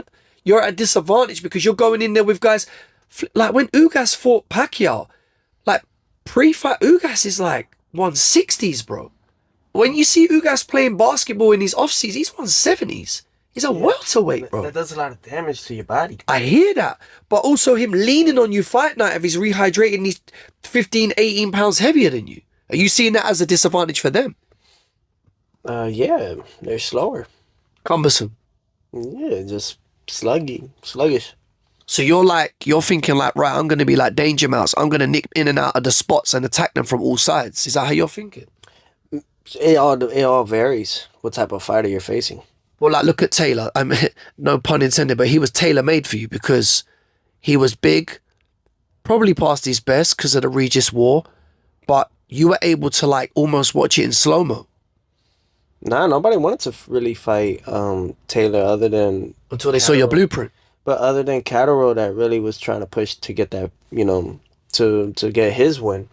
But they had a rivalry. For you, that was just straight matchmaking. I remember your dad saying, yo, we want Taylor. For me, it was plotting the thing. To be two-time lineal? Just overall, do I still got it? That's all you ever need to say. I still got it? That's all you ever need to say to these idiots of fighters. I'm not saying Josh Taylor was one of them, just the managers and all that. Oh, this is perfect. We freaking, his mind is weak. This is perfect. This is lunch food. It's going to make it look good. And look, you know what? We're not going to spend that much money. We'll just put it in the theater, not the big garden. Right. When it's one former undisputed versus another. Yeah, I remember them not promoting that as good as they should have done. Here on Sky Sports, I was like, we got a mega fight coming up this week, and you wouldn't even know. You know, there's this phenomenal guy named Todd DeBuff. You ever heard of him? No, yeah. Yeah, cool guy. Another UK, say no more. Say none. Say none. T, I was going to throw you some matches. I just want you to pick one, bro. Yeah. Yourself and Ryan Garcia. And how? It won't happen. Ryan Garcia and Conor Benn next at 147. What happens? Where? Fuck it, States. You think we got that UK thing going on, yeah? Like what Floyd used to have in Vegas with Kenny Bayless, yeah? You think we got that UK thing going on? So that's the word on the street now. You go UK for a big fight, you better get ready to like, if it's tight, you might lose. But that happens everywhere. That happens in Vegas. Oh, you mean like that? No. I meant like as far as like this is the place you want to be. Oh, no, but yeah, look, so you think having like 10, 20, 30, 40, 50, 60,000 behind you lifts you. So if you're the away fighter coming in, facing like a mad football stadium, which you don't really get in the States like that, because it's a pay-per-view model, streaming model, do you think it's harder for the American fighters to come in on smoke? No, because you've seen it with like Errol Spence when he fought Kell Brook. You read my mind. Yeah, you feel He was losing the fight first half though, and then he turned it around. That eye socket, the other one went. And, yeah, that was all she wrote. So you get it from time to time. I think when But how do you see the fight going with Ryan and Conor? Well, I'm neither guy, but if you want to really go to it, it all depends on their mindset. And I think Conor Benn, I think he shouldn't even entertain it. I think he should go to 54 or 60. You think his body looked too big for cutting down to 147? It's just a science. It's a science. We can make weights down, Yes. but doesn't mean that we're gonna be at the full potential. You can get there, but what's left when you get there? Like for me, my last two fights that I had at 40, same thing. I couldn't even go past 6 pounds after the weight, and there was a deficiency or like there was some sort of problem I was having. I couldn't eat. I couldn't. It was just from the weight, and Physiological. I walk around this way all the time. Yeah, you're not like, bro, I'm 150. You're 150 and change. Like you're not cutting right now. No, but for some odd reason, my body's accustomed to this weight. Not going. You ain't got an ounce of fat on you, right? Not necessarily. Like, even pre camp, you're in shape. I'm in shape. So it's just science, man. It's your body grows and those things. Like I seen a few things different. I think that Conor Benn in the fight with Prograis, I seen him jumping too much. He wasn't stationed in certain areas. In the beginning of the rounds, he was moving way too much and trying to stay light and fight light in some way and quick. Okay. But it's not what we seen when he fought Eubank twice. Well, then he was a lot heavier, and as you're saying, he's probably setting his feet and loading his power through that. You know, he mentioned, I think I overheard him, he said like 3 years since he's made 147 or around that weight class. Your body could definitely adapt from where you're at then going back down. It's gonna have like a shock, so we call it. It's a shock to the body. Next, so I don't know. I think if that was a fight, then I would love Conor Benn to show the world that he is the best at 147 though, to take on Ryan. And take on Ryan. I would love that. However, if I'm going off the body stuff, I gotta give it to Ryan. Okay, so you're looking at the intangibles, which is what you do because you're a fighter. 𝗙𝗟𝗟𝗢𝗪 versus this version post-surgery Canelo. Yeah, 𝗙𝗟𝗟𝗢𝗪. There's, just so we know, I know like you were with Reynoso momentarily years ago. There's no beef between you and Canelo. So you're just telling this. You're not being cheeky. You're just being real. I think if it was when Canelo fought Danny Jacobs and stuff like that, no one's messing with Canelo. When he fought his head movement was crazy that night. Sanders, no one's messing with him. That was his peak. No one's messing with him. That run was his peak. I think 𝗙𝗟𝗟𝗢𝗪 is a great fighter, and I think he's gonna be the next standing for the UK and everybody out here. Okay, interesting. I told him that on the night of the fight. I said, you know, you next, right? You the face. He dispatched Berlanga nicely, but he also had a close shave draw with Adames in Saudi. That Adames is a tough fighter. The weight. No, why? Why? Head movement. So you're saying, and we know Andy Lee's a good trainer. Shout out to Andy Lee. So he's starting to pay dividends now. Well, yeah, you gotta learn from this is why you get tough fights. You gotta learn from them. So they're doing a good job in the assessment and practicing on things that they know they need to work on. That's what good coaching and good stuff is. Boots and Xander Zayas. Yeah, I heard and I overheard, and there could be rumors that I think Xander got a little bit over 2 shy, a little bit over 2 million, I think. Maybe I could be definitely wrong. It's not accurate, so allegedly, right? But for what? He's putting everything on the line. The WBO and the WBA. I would expect Xander to at least get like $5 million or something, US. This is almost Xander doing what you did against Loma, but in reverse. He's taking that risk at a young age. He's 23, right? Yeah. So I understand what he's doing there, and I think he wants to show everybody like, okay, this is how, you know, and maybe it's good fitting. It's a good way of looking at it. We need some fights like that anyways. So now, how does it work and how does it pan out? I'm wrong any way I choose. That's where I'm at. No, but just see how you slide. If like it was just like a $10 bet. No. $20. 50. No, it's just 100. I don't understand this stuff. It's like it really has turned into like some political game. So wait, let me get this straight. I can't just ask you man to man. I can't ask you. President. This is the case, man. Yeah, we need. All get bought hurt. What the fuck? Oh shit! All right, let me pivot. What the fuck? Let me pivot. Wait. Charity fight: Dana White or Eddie Hearn? About 2 men fighting each other, but if I pick the other men, oh man. You know why you picking them? No, I don't care. It's your opinion. Give us a name. Pick one. But it's like everyone has. You never sit on the fence. Why does my opinion even matter more than the others? Well, because no, it doesn't matter more. It doesn't matter more. It matters in this context of you giving it in a real time.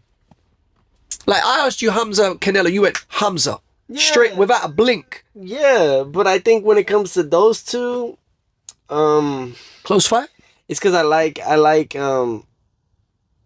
I want the best for Xander. I know, because you came up on shows together. Not only that, like I met him when he came from Puerto Rico, didn't know not a word of English, only the bad ones. And, you know, I want him to succeed, and I see where he's going with it. Okay, so this one's too close to home for you. All right, no problem. No, but I think Boots will win. Okay. I just think that if he was going to do that, get a couple more M's in his account, because you're putting everything on the line. Right, but like you did against Loma, who was the heavy betting favorite. But that's the problem. No one's like Teofimo. No, I hear you, but I'm saying you're talking like this David and Goliath or this favorite versus underdog. Boots is not Loma. Nowhere near. Well, in this comparison, it's a bad one by me because I said in reverse because he hasn't got the belts. Boots freaking. Well, he's got one, but he hasn't got the other 2 belts. But Boots, he ducked to fight me contractually. Contractually? Yeah. Not allegedly. No, on contractually. So, when they say this and all that, but is it a well-tailored made fight for Boots to look excellent at 54? Yeah. So Zaya's tough, though. Zayas is tough. He's incredibly tough. But it's one accurate thing. He doesn't move his head. There's always that old adage, though. It's if you lose, but how you lose. Now, right? I could be definitely wrong. This is just an opinion. And I'm going to probably get calls and this and that. And it's like... Well, I'm not going to apologize. I'm not going to apologize for you. But I'm not going to answer Well, you. he's answered in so many different cryptic ways. It's fine. Dana White, Eddie Hearn charity match. Like the old MTV charity death match. That's not happening. No, but I'm saying if it let's play a game here now. I don't want to play no game. Okay, last one. Because it's not like this one is both those guys. The moment they throw a punch, they'll tear their bicep or some shit. Eddie's in better shape than he was now. Now he's looking after himself the last few years. He lost the puppy fat. Yeah, but still, when you go into a fight, it's different. No, but they're of a level, right? Yeah. So that's what I'm saying. They're both like it's a charity match. It's like an uncle fight. Tio and Tio. I love it. It's good. So, last one I want to ask, and we're going to rewind back to when you were 15 years old. Or that's how old your dad said you was. And Gervonta was 18. The famous sparring. I was 15, yeah. You were 15. Yeah. You were still amateur. Tank was like 3 or 4-0.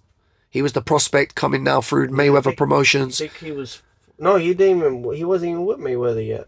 He wasn't with them. Okay, fine. He was still with Calvin, though. He's just with Calvin, yeah? He's always been with Calvin. Yeah, that's like his stepdad, right? He's always been with Calvin. Yeah. Big up Coach Ford. I like Calvin. Yeah, I like Calvin. And character. Absolute. But a true... Honestly, a true stand-up. No, a G. Yeah, he's a true stand-up. You don't write a character for one of the best shows ever on a guy if he's not the real deal. Do you know what I'm saying? Like, Idris Elba's character was based on him, right? No, so not Idris Elba, the actor who passed away. I'm not a big Wire fan, but I know the character in The Wire that everybody loves, who's cultish. It's based on Calvin. Really? Yeah. Well, I never watched it, so can't say. But it's like a cult character. But anyway, like, he's a real one. But you and Gervonta sparred years ago. He was a bit older than you, a lot bigger than you. Yeah. It's ironic the way the cookie crumbles. You've now outgrown him. Stature-wise, weight-wise, Tank's kind of just dwelled at certain weights, and I can't listen, man. I've never met Gervonta. Bro, you're the oldest out of this bunch, and you haven't fought any of the guys except Ryan with a clause. You haven't fought him, you haven't fought Devin, you haven't fought Shakur yet. What happened then? How did it feel? Was it cool? Was it cordial? Or was it like always antagonistic? And how do you think if the moons and the planets line up, you and Gervonta ever get it in the ring? Never saw it. You never watched it back? No, I'm saying I never saw... Like, whatever they post is clips that are, like, highlighted. But, oh, no, I'm talking about the clip that's been viral for years from back in the day, you and him. Yeah. One thing he couldn't stop was my double right hands. That's for sure. He couldn't stop those. But, I'm a much different guy, and he is too. So, I don't know. Would love to get in the ring with him. I think any fight that he has right now is going to be the talk of town, talk of the sport at least. You can't deny, Tank, that the Mayweather and co, they crowned him. He got the prince status. So imagine that though. Yeah. You didn't fight really anybody if you want to go to it, right? Bro, it's the model, man. It's their model. But it works. I don't like it, bro. I call it the PBC model, but it myths. They sell culture. They don't sell fights. They sell culture. The man hasn't even like really said anything lately, and we're talking about him. No. No. I brought him up because it's the end, and you didn't want to talk about hypothetically you and Ryan or you and Conor yet. So I threw out someone who's not active right now, just as a what if, because you have been in sparring with him years ago. I get it. I'm just saying that. And I'm not even looking for a got you, by the way. It's pretty awesome to see how they do that. That's right. Who is they? The people that have brought them up. The plans and the way they worked on it. The machinations, the engineering. Man, that's some good, sick work. Heck yeah. Well, he's he's outdone Broner that he didn't go off the rails. He's not done what Floyd did, because Floyd fought everybody. Whether he fought them early or late or at the right time is another matter. You once said, and I don't know if you're the first person I heard to say, everybody wants to be Money Mayweather, no one wants to be Pretty Boy. Yeah. Elaborate. Well, Pretty Boy had to work his way up to become Money Mayweather and earning the money. And I think that's the thing. The big issue is that, like, the big issues that we're having today is why we're not seeing a unification between Devin Haney and Rolando Romero. Rolly. You know? Still your friend? How can I say, it's cordial, I guess. It's cordial. We're like friends, but You had been friends, right? oh, for a long time, for many years. I think now it's just that we're on the same page, and you know, if it comes to a point, then yeah, okay. But there's no bad blood. But yeah, going back to that, why is that fight not happening? Why is the Devin Haney and Ryan Garcia fight not happening as a unification? Big storyline, big drop. Hopefully that does happen at 147. But I think it's because it falls into like they're wanting 20 million, 15 million, 10 million. Not even 10 million. I don't even think they'll go for 10. They want 15, 20 million. They want these clauses. They want that clauses. Well, this is the inflation now with the Saudi interest, right? The game's changed again now. No, I don't know. I don't know about that. I think that it's just managers and ego and pride that gets involved, that I should be this and I should be that. A side, B side. A-B conversation. See these nuts. I thought, to be honest, since like fights have been happening, I feel like the A-B side shit has kind of gone now. Not completely, but I feel like it's subsided way more now compared to when it was The way this works, the way this business is looking, there is no A, there is no B when it comes to fighters. There shouldn't be. There should just be a spectacle. No, we're just the fighters. Yeah, well, that's what it should be. It should be the spectacle, and in a perfect world, the best are fighting the best. The A side is the network. The B side is the promotion. Oh yeah, I get you. No, but that makes sense. For example, if someone went to a music, the C is the fighters getting just guaranteed cash. That's it. C for cash. You still didn't answer though how you feel it would go down. Let's not even hypothesize what weight, because God knows how that. Let's just say Javante's old, he's bulky, he's stocky. Let's just say you fight at 147 because you're going to 147. Let's say Tank. Nah, that would probably wager, since there's no belt on the line. It would have to be where we meet in the middle. So you're talking about catchment weight? Yeah, I think that would be the only time to really make some excellent stuff happen. But would you sell out in the sense of being rehydrated, closed off, and all that nonsense? I don't do rehydration clauses. But you know he loves that shit. Well, then I don't know what to tell them. So it's a myth again. Like, I don't know what to tell them. Like, look, I think everyone should call me out. Look what happened with the Shakur fight. Like, come on. Stars make fights. The rock, paper, scissors doesn't work in boxing. You know that better than anyone. I like when I get casuals saying, "Oh, he beat him. He knocked him out." I'm like, "Yeah, but bro, he lost to him." Yeah, look at the four kings. They all beat or drew with each other. Other than like Tommy Hearns knocked the hell out of Roberto Duran. But then Duran, I hear you, but check it. Listen, he's still walking around strong now in his 70s. Duran, but check it. No, but check it. You're right. You're right. I never seen the fight. And but check it. I was like, but check it, bro. He went the distance with Hagler at 160, bro. Oh, that's tough. Started at 135. Mm-hmm. Make that make sense. I can't. Gave Leonard, another top 5 of all time, top 10 of all, his first L. Yeah. They all beat each other. Time. They all beat each other. Yeah, the first time. Fought. And then they waited. They plotted on it. They waited till he was and stitched him up. He was overweight. He was overweight. No mass. And they say you got people are gonna say I'm shilling. He fronting. He already said that he don't love Latin fighters like that. Duran was overweight. What? Duran was overweight. What? We all know Duran was overweight. I did not say I love Latin fighters. No, apologies. You didn't idolize him coming up. Apologies. As much. Yes. I apologize. I spoke out of turn. But what I'm saying is, no, but you're not fronting for Duran. You're being real. Duran was overweight. They gave him the call. He didn't even have a fat camp. He was like out of camp, right?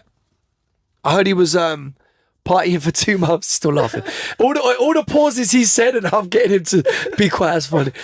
But Teofimo loves Latin fighters. But Yeah, so they all beat each other. I'm speaking on a theory. I'm speaking on like, no matter what, even when a fight like that happened to Roberto Duran, he is by far the best and most decorated fighter ever. I think even Going through the weight is crazy. I think Turkey's favorite fighter ever in boxing is One of my favorite fighters. One of them is Larry Holmes, but the other one is Roberto Duran. That's insane. Duran's top 10 dead or alive. No matter what. No matter what. So even with no mass. But that lets you know. But that lets you know it doesn't matter how you look. Look, Pacquiao got slept by Marquez. I was there. Broke my heart. My favorite fighter in my lifetime, Manny. Broke my heart. Manny Pacquiao. Do you know what the Mexicans were saying as we were walking out at MGM? I didn't speak any Spanish back then, but even that. Puta, puta. They had the Philippine flag, and they were waving. You know when they have the gold ring as you come into MGM? The guy lied on the floor, a guy like a Mexican fan, and they put the Philippine flag on him as if he was in the casket. This is what I at the time. My girl at the time was Filipino in UK, but he was the Mexicutioner, bro. They were waiting for him to lose. He beat everyone. Literally. He did. But your point being that, before I interrupted, he lost so many times, it didn't matter. Oh, it's like, you see that man, he is loved. You see Roberto Duran, he is loved. Ali lost to Ken Norton. Yeah, loved. Fraser. So, like, come on. So, I think that if I was in charge of it, I would say, let's make this fight happen with that fight. We'll do a 10 cap or a 12 million cap. Or if you want to gamble it, go 4 million on a pay-per-view. I'm hearing Tio, the businessman. You mentioned a lot of caps, a lot of clauses, a lot of you're talking that you're talking about the business mechanics a lot now. You're thinking about things. Well, yeah, I mean, because there's numbers involved, or you do something in the sense of like you could get, if it's an open group share, like then you grab some shares from a company, find ways to. Oh wow, Netflix! I want a quarter of a share of Netflix. Well, I don't know if they'll do any of those things, but it's things that you can. But you're saying think outside the box. Yeah, like all right, if it works to the point where then I'm going after, shoot, how much you trying to pay me? All right, let me get 2 of that into stock. Or gold. Gold is probably too precious right now, but if it's possible, then yeah. If I start getting paid in crypto and gold and silver. Something that's gonna be, because money's gonna be eventually everything digitized. It's a myth. It's literally, when that happens, it's a myth. Yeah. You're gonna wish you got paid in gold. Yeah, that would be cool though, to bring it back like that. If you do get paid in gold, don't get paid in gold bars. Get paid in loads of little coins so you can spend them. Yeah, literally. That's awesome though, right? Gold and silver. It's pretty cool. It's nice. I like that. Tio, Cool. it's been a privilege. I just hope when I turn around that the thing's been recording. I think this is. Yeah, that'd be hilarious. Yeah, it'd be hilarious. It won't. I'll be fuming. That's another UK. Fuming means pissed. No, I know. And also, but when we say pissed, you know what that means, right? Like piss off. No, when we say, flipping out, man, senior, he was pissed the other night. Yeah. That means legless. That means drunk. Drunk. You see how the weird, like, the words cross over, the same language but different meanings? So Like pissed in the UK, Oh, pissed? it's just like, with a D, but it's like, no, not pissed, like P-I-S-S. Yeah, but he's okay. pissed. It could be he's pissed off. If you're like, We take it as he's pissed off. yeah, no, you start hollering at someone, you start beefing someone, you're pissed. Oh, fuck, he was pissed, man. But if someone comes out the casino and they can't walk straight, fuck, he's pissed. Yeah, it means he's drunk. It means he's legless. Wow. So, Dang. but I want to say, That's cool. this interview's felt fun. I always knew you as a character. I always knew you were willing to kind of go off-piste. In that sense, you're like a canvas. Like, you don't really know what you're going to get with Teofimo. You kind of throw the colors up in the air and you kind of draw on the fly. That sounds like some yeah, let me not. You gave me something. Don't- Listen, let's keep it Bruce Lee and Sun Tzu rather than the other thing. Yeah? I don't. You're a colourful character. I like parody. I like comedy like that. Okay. I grew up in stuff like that too. Who your favorite comedian right now? Turkey, he's hilarious. Yeah, funny guy. Now, Turkey is a big troll. He's a big troll. He's a big funny He's guy. a big troll. And he was saying, he said live on the broadcast, we can make the fight, but someone has to kidnap Eddie. That's what he said, live on the broadcast. Bro, I heard your opinion the other day, but you are a Tyson guy, but you said something different. I know these things can change every week, every day, depending on how people look and talk. AJ Fury, we've been dying for this. It's like Pacquiao, Mayweather. It's way overdue. I love Fury, and I love anytime he's on the mic, it draws you to listen to him. The greatest showman. Seriously, like, that man's different, man. I love it. I think, You know, by the way, Emmanuel Stewart said that Fury, this is when he was coming up, when Emmanuel tipped him to be the great. That's how much of an oracle Emmanuel is. Yeah. He said he was the best talker since Ali. I ain't saying that. That's Emmanuel Stewart saying that. yeah, that's big credits right there. That's credibility for sure. And I love it. And, like, seeing him talk, and then AJ just trying to be the cool, nonchalant dude, say I'm the landlord and all that. But you've played both those roles.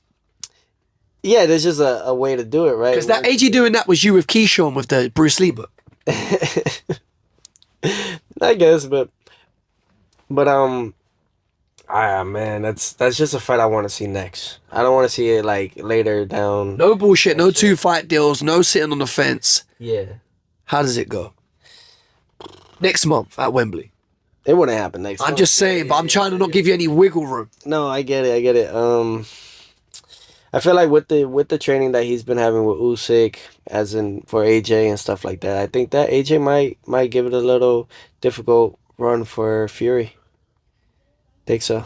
A lot of people always say that AJ, the opposite criticism to you, they say you should leave your dad. They say AJ goes from camp to camp to camp. But weirdly, I agree with you. I think this Usyk thing might just be the weird link up that boxing didn't know it needed. Yeah, it's definitely awkward. It's kind of like you met the final boss, but now he's coming into the fight with you.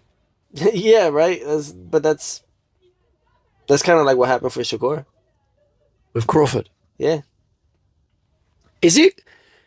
You got this thing with you and Terence. Like it seems like it's respectful but frenemy-ish as well. Like, are you and Terence cool?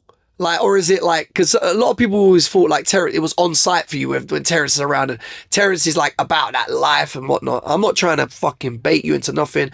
I'm just saying, is it cordial between Teofimo and the Bomac boys? Or team Crawford, Team Bomac, Team Shakur? Or do you see them as... I love Bomac, and I think he's a tremendous man. And he always tells me, like, Teo, like, come on. You know, and he'll... Yeah. Everyone says that to you, though. So... You know, listen. All those, you know, but they still, at the end of the day, understand why I do these things that I do. Okay. You're trying to put bombs on seats. Pause. But as far as that goes, it's nothing, man. Nothing.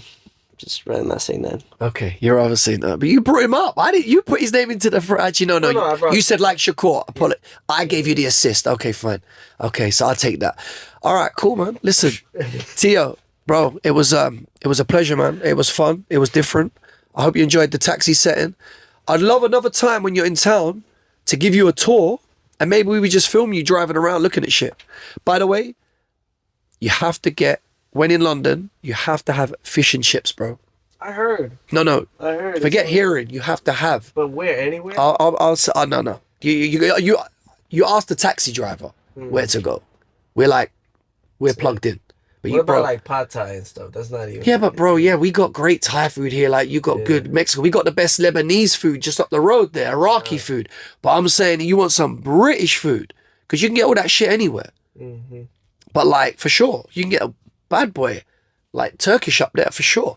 But if you want to get the authentic, you have to get fish, chips, mushy peas, vinegar, tartar sauce, cup of tea on the side, lemon, squeeze on it, the whole thing. My goodness. That's it. So, yeah. It's been a pleasure. Teofimo Lopez Jr. Your son is the third? Your son is just Teofimo Lopez. Senior is called Senior. You're Teofimo Lopez, and your son is the third? No? My My great grandfather was Teofimo Lopez. My grandfather was Teofimo Wow. Lopez. My father was Teofimo Lopez. And then I'm Teofimo. You're the fourth. Yeah, my son is the fifth. Your son is the fifth. Oh, when you were shaking your head, it wasn't I got the name wrong. I got the generation wrong. Yeah. Oh, But wow. but that's just how the industry has it though. They put junior, senior, like father, Yeah, son, of father, course. son, father, son. And you gave us the big scoop earlier, man. Listen, I don't know what stage, what trimester and all that, but I just don't check the industry. I just let them do what they want. fuck the industry, bro. I'll be honest with you. I'm a content guy. I'm a music guy. I like to make music. I like to make The content. industry, because then you can't get the ratings that you're looking for. No, because you know what? Like you said earlier, it's raw, it's real now. You can't play the game. If you look like you're playing the game, then you're already doing it wrong. But the thing is, you're doing it wrong the moment you go in. No, I hear that. That's why you have to be independent. I did it wrong the moment I came in the taxi. That's just life, brother. It's just life. Nah, because there's no clickbait, there's no stitch up. A lot of people, this is why if I was in your shoes, I would always be like, fuck, who's this guy? You listen, you get your DMs probably blow up. But I've been supporting you for a hot minute in the sense that, look, I'm wearing your hat for God's sake. I would never disrespect, I would never wear a man's hat, wear a man's logo and shit, and then disrespect them. Like, that's just some bullshit, to be honest with you.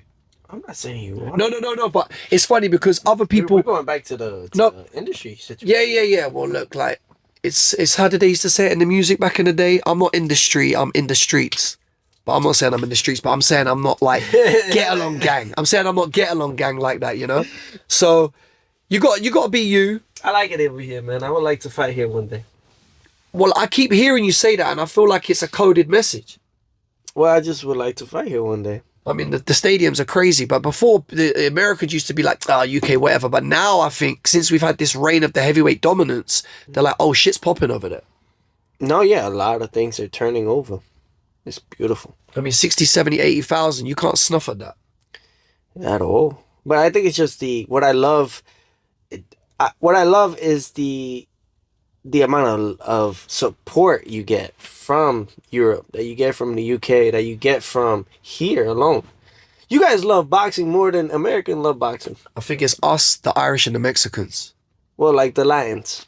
But the Mexicans are mad. Oh, Puerto Ricans as well, mad for it. Mad, but like British, Irish, Mexican, Puerto Rican. You'll get like a battle between the Mexicans for sure. You get a real big battle with Mexicans. Oh yeah, no, look, why do you think Eddie gave Canelo so many British opponents? Yeah. I think Canelo's beaten like 7 Brits. Yeah, that's wild. It might be 8, bro. Amir Khan, Billy Joe, Callum Smith, his brother Liam Smith. Yeah. Wait, let's not forget anyone now. John Ryder. Oh shoot! And that was the guy who did he beat when he just stepped up when he signed with the Zone? Ricky, the tall guy who made him stop in the 3rd round. That's 6. Oh, I know you're talking. Yeah. And there's one more, bro. There's one more. Yeah, you got it. No. But anyway, submit. But yeah, he's got at least 6 fighters. Amir Khan. Did I say Amir Khan? You said America. But yeah, man. So that's no matter. Would you want to fight a Brit though in UK? They say that's the best move. So it comes back to you and Conor. You both got the same manager. How does that make sense? Finish in line. Keefy, baby. You said it on the thing. You said best manager. You, Conor and Keith. As Keith, is that bad business for Keith, or can he not lose? I don't know. Because someone has to win, someone has to lose. When you try to play and you don't play right, you know what I mean? If you try to play the game, you're gonna play it wrong. Right? You talk about you or Keith? I'm speaking my turn. Okay. So, but you went to Conor's fight the other night, so yeah, in support. Yeah, not in support, but someone asked you if you'd like to fight him. You were like, I'd be. You didn't say no. Yeah, because boxing's like that. You just never know. No, but some guys like Shakur and Keyshawn won't fight. Well, because they both said they wouldn't. Yeah. For their reasons. So you'd be open to fighting Conor if he can get down to 147, if it made sense for everybody. It all depends on who is calling the shots, I guess. I don't know. It's so weird. Okay. Okay. The fighters don't call the shots no more. But having said all of that, you started the whole thing by talking about your extracurricular activities and ideas alongside boxing, outside of boxing. But once this Revival Act amendment comes through, that's different. Tia been giving me some contractual game today. It's gonna be a lot different. So Teofimo? they say like the UBO and all these extra things, but I still don't believe it. I still don't believe it. But you're a big guy on manifesting. Yeah, but I still don't believe it. This is like, If you don't believe it, how can your dream come true? no, like I just don't believe. I don't believe people no more. I just gotta do my own thing. Ah, you're becoming a cynic now. Now you're getting older, you're getting thick-skinned, you're getting tired of the bullshit. What's cynic? Cynic when like you're a pessimist. You don't believe in shit until you see it happen, but you manifest. No, because I believe before I see. Yeah, you're big on manifestation. Yeah, like it's just I don't want to play game no more. Right, so you're saying, without saying it, that you'd rather make sure the business, the P's and Q's are on point behind closed doors with X, Y, or Z parties, instead of like jibber jabbering on the sidelines to try and make shit happen. You want shit to actually happen and then go, bang, we're doing this. Doesn't that save time and energy? That's how business is meant to be done. Right? But boxing's backward. That's so weird though. Like it's just more like, yeah, you start this with this. There's people that literally call each other to start a fight. Did you know that? Crawford and Spence. No. Like, I'm not gonna name drop, but there's some guys that literally call each other. Oh, you mean engineered beef? Yes. Okay. I thought you meant a real fight. Okay. No. Oh, no. That's been happening in the music game in UK for years. Fake beefs. Yeah, but then now you're getting a lot of music, and it's just a whole thing. Bro, boxing and music are so similar. Honestly, it's all clicks, dodgy promoters, agents, managers, and fuckery networks. It's the same thing. Instead of networks, you got labels. It's the same shit, bro. It's like, but it's obviously. I'll say it's like a podcast. This is a better move for a podcast. Yeah, it's good. That's what it's gonna be. Yeah. Yeah, man. Okay. Listen, thank you for your time, Tio. All right. Look, we're gonna sign up. Ring Raps, Boxing Highs. Leave all this. So if that's the set, like the whole set of it all, well, there you have it. Do me a favor, hold the mic. I want to put myself out of my misery. Perfecto. Did it work? Absolutamente. You sign up. It's Ring Raps and Boxing Highs. I'm Ring Raps. We're on Boxing Highs. We're on Boxing Highs. Yeah, it's the biggest Instagram in boxing. That's tough. That's my boy Christian. Big up Christian. We collaborate. Yeah? Yeah, I'm Ring Raps. I'm Ring Rap Raps. I'm the guy that does the boxing raps and shit. That's cool. How can I close this? No pressure, man. It's your mic now. Do what you want. Yeah, no. I appreciate it. Thank you. Well, you heard a lot. You heard a lot. They're gonna twist my words like they twist on Twizzlers. This is going on YouTube uncut. The only cuts will be on Instagram, as in clips. We cannot. That's the nature of the business. This is what I mean. So, but there will be no edits on YouTube. No. If you really want to see everything, just go on Boxing Highs. What's the channel? That's it. Boxing Highs. Boxing Highs. Boxing Highs. You go on Boxing Highs. And shout out to Ring Raps. Now, when it comes to everything that I've mentioned, some bits are not true. Some things are in the gray line. And everything else that I've mentioned is for entertainment purposes. So, what does that all mean for you all?